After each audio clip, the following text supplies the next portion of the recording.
എങ്കിലല്ലേ അത് ശരിയാവുള്ളൂ. കാരണം എവിടെ വന്നാലും ഉസ്താദന്മാർക്ക് ഭക്ഷണം വെച്ചു കൊടുക്കാനും അല്ലെ, ഉസ്താദന്മാർക്ക് വളയൂരി കൊടുക്കാനും മാലയൂരി കൊടുക്കാനൊക്കെ ആരാ? സഹോദരിമാരാ. സഹോദരന്മാർ കൂടി ഒരു 100 രൂപ ഇടും. വാച്ചൊന്നും ആരും ഊരി ഇടൂല, അതൊന്നും ഇടൂല. സഹോദരിമാര് വേണം വളയൂരാൻ, അവര് വേണം മോതിരം ഊരാൻ. ഉസ്താദന്മാര് വരുമ്പോ ടയറ് പത്തിരിയൊക്കെ ഉണ്ടാക്കി കൊടുക്കാൻ അവരെന്താ വേണമല്ലോ. അൽഹംദുലില്ല, ഓരോ നാട്ടിലേക്ക് വരുമ്പോഴാണ് അവിടുത്തെ ഭക്ഷണം.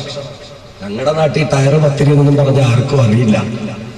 നമ്മുടെ നാട്ടിൽ പത്തൽ എന്ന് പറയുന്നത് ചീമക്കൊന്നയ്ക്കാണ്. 5 പത്തൽ തിന്നു എന്ന് പറഞ്ഞാൽ കണ്ണ് തിന്നും പടച്ചോനെ. അൽഹംദുലില്ല, ഭക്ഷണം വെച്ച് തരുന്ന, അതിനുവേണ്ടി സൗകര്യമൊരുക്കുന്ന സഹോദരിമാർ അല്ലാഹു തആല അർഹമായ പ്രതിഫലം നൽകുമാറാകട്ടെ. പടച്ച തമ്പുരാൻ ആഫിയത്തും ദീർഘായുസ്സും നൽകുമാറാകട്ടെ.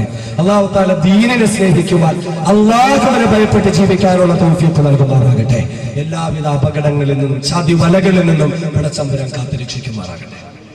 എന്റെ സഹോദരിമാർ, ഖുർആനിലെ പെൺകുട്ടികൾ, ഖുർആൻ പഠിപ്പിക്കുന്ന പെൺകുട്ടികൾ. ഇന്ന് സഹോദരിമാർക്ക് അതൊന്നും വേണ്ട. കാരണം അവർക്കൊക്കെ ഇന്ന് റിയാലിറ്റി ഷോ ഉണ്ടല്ലോ, റിയാലിറ്റി ഷോ.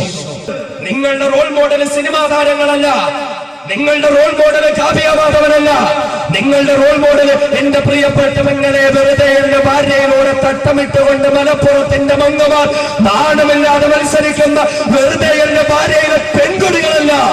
അള്ളാഹു നിങ്ങൾക്കൊരു റോൾ മോഡലിനെ തരുന്നുണ്ട്. എന്റെ സഹോദരന്മാർക്ക് അങ്ങനെയാകാൻ കഴിയുമോ?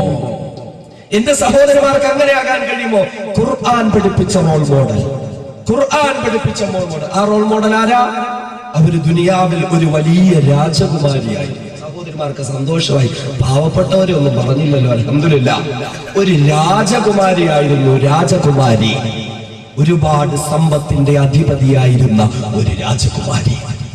ഒരുപാട് കെട്ടിടങ്ങൾ, ഒരുപാട് സ്വർണം, ഒരുപാട് വസ്ത്രങ്ങൾ, ഇതെല്ലാം പടച്ചവന് വാരിക്കോരി കൊടുത്ത ഒരു രാജകുമാരി. എന്റെ പെങ്ങളെ, ആ രാജകുമാരിയാകാൻ നിനക്ക് കഴിയുമോ? അതേ നിന്റെ കുടുംബമാകുന്ന, നിന്റെ വീടാകുന്ന കൊട്ടാരത്തിലെ രാജകുമാരിയാകാൻ, നിന്റെ പ്രിയപ്പെട്ട ഭർത്താവിന്റെ രാജകുമാരിയാകാൻ എന്റെ സഹോദരി നിനക്ക് കഴിയുമോ? അതേ ഖുർആനിലെ യുവത്വം പറയുമ്പോൾ നമ്മുടെ മുന്നിൽ കടന്നു വരട്ടെ നമ്മുടെ റോൾ മോഡൽ. നമ്മുടെ റോൾ മോഡലായ പടച്ചവൻ പരിചയപ്പെടുത്തിയ രാജകുമാരി ആരാണ്? അഭിഷേക് ബച്ചന്റെ ഭാര്യയായ ഐശ്വര്യ റായ് അല്ല എന്റെ പ്രിയപ്പെട്ട പെങ്ങള്. സിനിമാ തമ്പുരാട്ടുമാരായ രാജകുമാരിമാരല്ല എന്റെ പ്രിയപ്പെട്ട പെങ്ങള്. മുകേഷ് അംബാനി എന്ന കോടിപതിയുടെ ഭാര്യയായി താമസിച്ചുകൊണ്ട് 65 നിലയുള്ള മണിമാളികയുടെ രാജകുമാരിയായ എന്ന പെണ്ണിനെയല്ല എന്ന പെങ്ങളെ അല്ലാഹുവിന്റെ ഖുർആൻ നിനക്ക് രാജകുമാരിയാക്കിയത്. കേരള സംസ്ഥാനം സന്ദർശിക്കാൻ വന്ന ചാൾസ് രാജകുമാരന്റെ രാജകുമാരിയല്ല എന്റെ പെങ്ങളെ അല്ലാഹു റബ്ബുൽ ഇസ്സത്ത് നിനക്ക് രാജകുമാരിയായി പറഞ്ഞു തരുന്നത്. 2 ദിവസം മുമ്പ് കല്യാണം നടന്ന 500 കോടി രൂപ ചെലവഴിച്ചുകൊണ്ട്, 500 കോടി രൂപ ചെലവഴിച്ചുകൊണ്ട് കല്യാണം നടത്തപ്പെട്ട ലക്ഷ്മീരത്തൻ മിത്തലിന്റെ കുടുംബക്കാരിയായ രാജകുമാരിയല്ല എന്റെ പെങ്ങളെ അല്ലാഹു നിനക്ക് റോൾ മോഡലായി കാണിച്ചു തരുന്നത്. പിന്നെയോ പടച്ചവൻ നിനക്ക് റോൾ മോഡലാക്കുകയാണ്.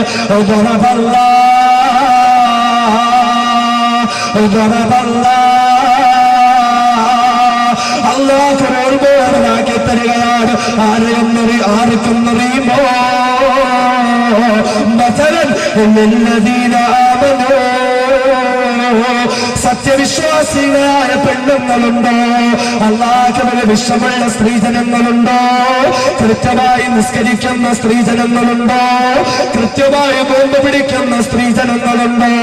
ഹബീബായ മുത്തലി മുഹമ്മദ് മുസ്തഫ സല്ലല്ലാഹു അലൈഹി വസല്ലമ തങ്ങൾ ജീവനക്കാൾ പ്രേമിക്കുന്ന സ്ത്രീജനങ്ങളുണ്ടോ?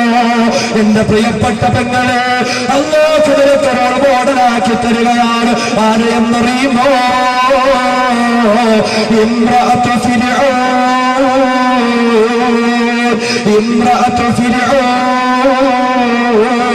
അതേ ഈജിപ്തിലെ രാജാവായിരുന്ന, ഈജിപ്തിലെ അധിപതിയായിരുന്ന, ഈജിപ്തിലെ ചക്രവർത്തിയായിരുന്ന ഫിർഔൻ എന്ന ഭയങ്കരനായ സമ്പന്നനായ ഇസ്ലാമിക ചരിത്രത്തിലെ ഏറ്റവും വലിയ എതിരാളിയായിരുന്ന, സ്വേച്ഛാധിപതിയായിരുന്ന, അക്രമത്തിന്റെ വക്താവായിരുന്ന ഫിർഔൻ എന്ന രാജാതിരാജനുണ്ടല്ലോ, ആ ഫിർഔന്റെ രാജകുമാരിയായ ആസിയ റളിയല്ലാഹു അൻഹാ, എന്റെ പെങ്ങളെ, ആ ആസിയ എന്ന രാജകുമാരിയെ അല്ലാഹു നിനക്ക് ഓർമ്മയാക്കുകയാണ്. കഴിയുമോ പെങ്ങളെ, 21ാം നൂറ്റാണ്ടിലെ ആസിയായി മാറാൻ, 21ാം നൂറ്റാണ്ടിലെ ആസിയ എന്ന രാജകുമാരിയായി മാറാൻ എന്റെ പ്രിയപ്പെട്ട പെങ്ങളെ നിനക്ക് കഴിയുമോ? അതേ ആസിയ കോടിപതിയാണ്. ആസിയയ്ക്ക് കൊട്ടാരമുണ്ട്, ആസിയയ്ക്ക് പരിവാരങ്ങളുണ്ട്, ആസിയയ്ക്ക് പരിചാരകരുണ്ട്, ആസിയയ്ക്ക് ആഭരണങ്ങളുണ്ട്, ആസിയയ്ക്ക് വസ്ത്രങ്ങളുണ്ട്. പക്ഷേ ആസിയയ്ക്ക് അതൊന്നും ആവശ്യമില്ല പെങ്ങളെ. ദുനിയാവിന്റെ മേച്ചിൽപ്പുറങ്ങളിലൂടെ ആഭരണങ്ങളും വസ്ത്രങ്ങളും വാരിവലിച്ച് ധരിച്ചുകൊണ്ട് സഞ്ചരിക്കുന്ന ടെക്സ്റ്റൈൽസും ജുവലറിയുമായി നടന്നു നീങ്ങുന്ന മലബാറിന്റെ മാപ്പിളമന്ദമാരോട് ഈ വിനീതന് പറയാനുള്ളത്, അല്ലാഹു നിങ്ങൾക്ക് മാതൃകയായി തന്നുമാക്കിയ ആസിയ ഉണ്ടല്ലോ, ആസിയ അല്ലാഹു പറഞ്ഞു, ആസിയയുടെ ഗുണമെന്തെന്നറിയുമോ? ആസിയ അല്ലാഹുവിനോട് പൊട്ടിക്കരഞ്ഞു ദുആ ചെയ്യുകയാണ്.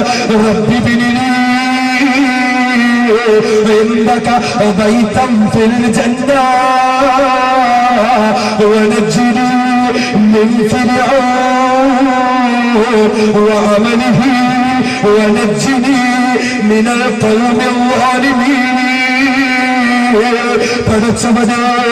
പടച്ചവനെ, ഫിർഔന്റെ രാജകുമാരി ആസിയ, ഫിർഔന്റെ രാജകുമാരി ആസിയ, ഫിർഔന്റെ സഹധർമ്മിണി ആസിയ, ഈ ആസിയക്ക് ഫിർഔന്റെ ആഭരണങ്ങൾ വേണ്ട അല്ലാഹ്, ഈ ആസിയക്ക് ഫിർഔന്റെ ആഡംബരങ്ങൾ വേണ്ട അല്ലാഹ്, ഈ ആസിയക്ക് ഫിർഔന്റെ അലങ്കാരങ്ങൾ വേണ്ട അല്ലാഹ്, ഈ ആസിയക്ക് ഫിർഔന്റെ കൊട്ടാരങ്ങൾ വേണ്ട അല്ലാഹ്, ഈ ആസിയക്ക് ഫിർഔന്റെ സുഖ സൗകര്യങ്ങൾ വേണ്ട അല്ലാഹ്, ഈ ആസിയക്ക് ദുനിയാവിലെ ഒരു മ്ലേച്ഛമായ മോശമായ നൈമിഷികമായ ഒരു സുഖാസ്വാദനങ്ങളും വേണ്ട അല്ലാഹ്. പടച്ചവനെ, എനിക്ക് വേണ്ടതെന്താണെന്നറിയുമോ? ആസിയ പടച്ചവനോട് ആവശ്യപ്പെട്ടതെന്തെന്നറിയുമോ? എന്റെ പെങ്ങളെ, നിനക്കും അതിന് കഴിയട്ടെ ഒരാസിയായി മാറാൻ. 5 നേരം നിസ്കരിച്ച് അല്ലാഹുവോട് പൊട്ടിക്കരഞ്ഞു ദുആ ചെയ്യുമ്പോ, പടച്ചവനെ, ഞങ്ങളുടെ മഹല്ലിൽ ഏറ്റവും വലിയ വീട് തരണേ അല്ലാഹ്, ഞങ്ങളുടെ നാട്ടില് ഏറ്റവും വില കൂടിയ കാറ് തരണേ അല്ലാഹ്, എന്റെ ഭർത്താവിന് 1 കോടിപതിയാക്കണേ അല്ലാഹ്, എന്റെ മക്കള് ഡോക്ടറാക്കണേ അല്ലാഹ് എന്ന് പറഞ്ഞുകൊണ്ട് ദുനിയാവ് മാത്രം ചോദിക്കുന്ന എന്റെ പെങ്ങളെ, ജീവിതത്തിന് മാറ്റം നിറച്ച പെങ്ങളെ, നീയും ഒരാസിയായി മാറട്ട പെങ്ങളെ. ആസിയ പടച്ചവരോട് ചോദിക്കുകയാണ്, നാഥാ, ദുനിയാവിലെ ഒന്നും എനിക്ക് വേണ്ട അല്ലാഹ്, ആഭരണങ്ങൾ വേണ്ട, അലങ്കാരങ്ങൾ വേണ്ട, അഹങ്കാരങ്ങൾ വേണ്ട, വസ്ത്രങ്ങൾ വേണ്ട, കോടിക്കണക്കിന് രൂപ വേണ്ട, കൊട്ടാര സമാനമായ ബംഗ്ലാവ് വേണ്ട. പിന്നെയോ അല്ലാഹ്, റബ്ബി ബിനിനി ഇൻദക ബൈതൻ ഫിൽ ജന്ന, സ്വർഗ്ഗത്തിൽ എനിക്കൊരു കൊട്ടാരം തരുമോ അല്ലാഹ്, സ്വർഗ്ഗത്തിൽ എനിക്കൊരു കൊട്ടാരം തരുമോ അല്ലാഹ്, എന്നെ സ്വർഗ്ഗത്തിന് രാജകുമാരിയാക്കുമോ അല്ലാഹ്, എന്റെ സ്വർഗ്ഗത്തിലേതായ, സ്വർഗം ഇഷ്ടപ്പെടുന്ന, സ്വർഗത്തിന് വേണ്ടി പ്രയത്നിക്കുന്ന, സ്വർഗത്തിന് സ്വസ്ഥമായി വിരാജിക്കുന്ന ഒരു രാജകുമാരിയാക്കുമോ അല്ലാഹ്, സ്വർഗത്തിനൊരു വീട് തരുമോ അല്ലാഹ്. അതേ സ്വർഗത്തിന് വേണ്ടി കരഞ്ഞ ആസിയ, സ്വർഗത്തിന് വേണ്ടി ദുആ ചെയ്ത ആസിയ, സ്വർഗത്തിന് വേണ്ടി കഷ്ടപ്പെട്ട ആസിയ, എന്റെ സഹോദരി നിനക്കും കഴിയട്ടെ സ്വർഗത്തിന് വേണ്ടി കരയാൻ, സ്വർഗത്തിന് വേണ്ടി ജീവിക്കാൻ, സ്വർഗത്തിന് വേണ്ടി അല്ലാഹുവിന്റെ മുന്നിൽ പൊട്ടിക്കരയാൻ എന്റെ പെങ്ങളെ നിനക്ക് കഴിയട്ടെ.